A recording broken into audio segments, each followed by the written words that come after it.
Hello guys, এখন সকাল 8টা বাজছে। তো আমার সোনা পায়রাগুলোকে আমি এখন খুলবো, কারণ আজকে ওদের খুব দেরি হয়ে গেছে।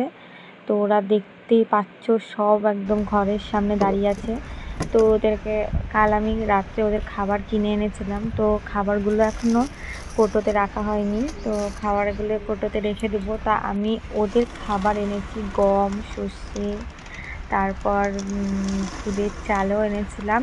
আর এদিকে দেখো কালা আমাকে জ্বালাতে চলে এসেছে। ওর খাবার দেখে ওরা তস সইছে না, ও চলে এসেছে আগে বাগে।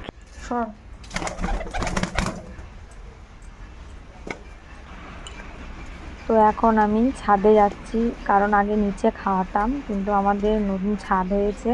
তা এখন থেকে আমি ছাদে খাওয়ানো অভ্যেসটা আমি শুরু করব, কারণ ছাদে না খেলে অসুবিধাই হবে ওদের। তো আমি এখন ছাদে চলে এসেছি। তো ছাদে দেখো আমার সোনা পায়রাগুলো সব চলে এসেছে। তো কিছু কিছু পায়রা নিচে আছে, কিছু পায়রা এসেছে, মানে ওদের এখন বুঝতে পারছে না মানে ছাদে মানে আমি এসেছি তো খাবার দিতে। তো কিছু পায়রা এখনো আসেনি। তো দেখো এদের আয় আয় আয় আয়,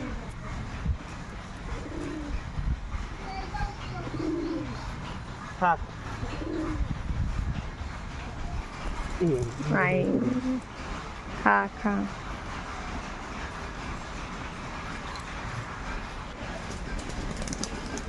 এ উঠতে পারে, খা খা।